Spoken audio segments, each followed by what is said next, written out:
حضرت عمر گزر رہے، فجر کی نماز کے بعد 2 گلیاں رہ گئی ہیں، آج پورا نہیں ہو سکا آپ کا دورہ، جو رات کو نقاب پہن کے 2 گلیاں رہ گئی تو نقاب اوڑھ کے ہی فجر کے بعد نکل گئے۔ ایک چھپر ہے چھوٹا سا، ایک کٹیا ہے جھونپڑی، بوڑھی اماں بیٹھی ہے، عمر فاروق گزرنے لگے، بوڑھی کو پریشان دیکھا، اماں جی اجازت ہو تو اندر آ جاؤ؟ بوڑھی کہنے لگی چل دوڑ جا، اپنا کام کر، کیوں اجازت دوں؟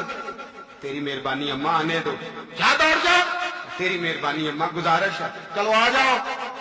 حضرت عمر فاروق فرمایا کرتے تھے میں نے اس عورت سے آئین سیکھا ہے، آئین، میں نے اس سے قانون سیکھا ہے، اس بوڑھی عورت سے۔ اندر آ گئے عمر فاروق، اماں کیا پریشانی ہے، کیا بات ہے؟ اماں کہنے لگی خامد انتقال کر گیا، اولاد اللہ نے دی کوئی نہیں، میں غریب ہوں، 3 دن سے روٹی نہیں کھائی، 25 دینار کا قرضہ چڑھ گیا ہے، مجھے عمر فاروق سے بڑی شکایت ہے، اس نے میرا حال ہی نہیں پوچھا۔ حضرت عمر کہتے تھے مجھے اس نے دستور اور آئین سکھایا، کہنے لگے شکوہ ہے، عمر آیا ہی نہیں۔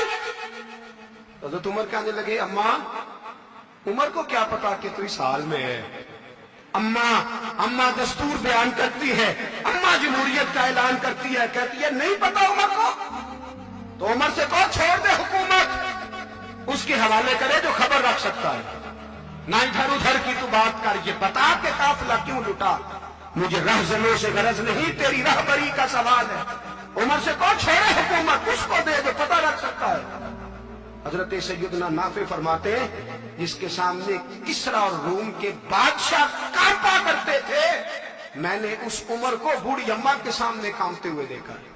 راشا تاری ہے عمر فاروق کا، دوڑے گئے، 25 دینار لائے، راشن رکھ کے لائے، روٹیاں پکائیں، بوڑھی اماں کو کھلائیں، کہنے لگے اماں 25 دینار لے لے اور چل، غلطی ہو گئی، عمر کو معاف کر دے۔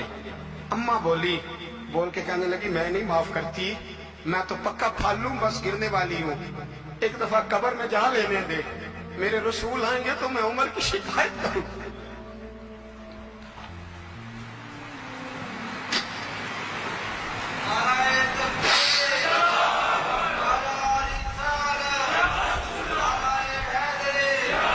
فرمایا میں شکایت کروں گی محبوب پاک سے اور عرض کروں گی حضور اس سے پوچھ، اس کو نگران بنایا گیا، اس نے مجھ بیوہ لوارث کی خبر ہی نہیں لی، یہ ہے آئین اسلام، یہ ہے دستور مصطفیٰ کریم صلی اللہ علیہ وسلم۔ یہاں کتنے غریب بھوکے سوتے ہیں، کتنوں کے بچے روز اغوا ہوتے ہیں، کتنی مصیبتیں، گورنمنٹ کہتی ہے کچھ بھی نہیں، کچھ بھی نہیں، کچھ بھی نہیں، افواہ ہے، افواہ ہے تو اس کا علاج کیوں نہیں ہوتا؟ آپ میدان میں سرے عام آ کے اس کا اعلان کیوں نہیں کرتے؟ جاگیے اور سنیے میری بات۔ حضرت سیدنا فاروق اعظم نے 25 دینار دیے، پھر اس اماں کو کھانا دیا، کوئی برادری نہیں اس اماں کی، کوئی ووٹ بینک نہیں، کوئی یہ اماں کسی بڑی برادری کی نہیں جس کا 2 لاکھ ووٹ ہو، امیر المومنین ہو کے عمر فاروق اماں کے قدموں میں بیٹھ گئے، کہنے لگے اماں عمر کمزور ہے، حضور کا سامنا نہیں کر سکتا، تیری مہربانی نبی پاک کے سامنے شکایت نہ کرنا۔ اماں کہنے لگی چل میں تیری خاطر معاف کر دیتی، جا تو مجھے کسی اچھی ماں کا بیٹا لگتا ہے، جا تیری خاطر۔ کہنے لگے چل پھر مجھے لکھ کے دے، کہنے لگی میں تو ان پڑھ ہوں، تو لکھ دے میں دستخط کر دے۔ حضرت عمر نے لکھا، ایک بوڑھی اماں کو شکایت تھی خطاب کے بیٹے عمر سے، اور پھر وہ معاف ہو گئی۔ اماں کہتی ہے میں نے اللہ کی رضا کے لیے معاف، یہ دستخط کر دو۔ اماں کے آگے کیا تو حضرت علی آ گئے، حضرت عبداللہ ابن مسعود آ گئے، کہنے لگے عمر یہاں پھر رہے ہو، میں سارے مدینے میں ڈھونڈ رہا تھا۔ اماں اٹھ کے کھڑی ہو گئی، آئے میں مر گئی، یہ عمر تھا، یہ میں نے کیا کیا؟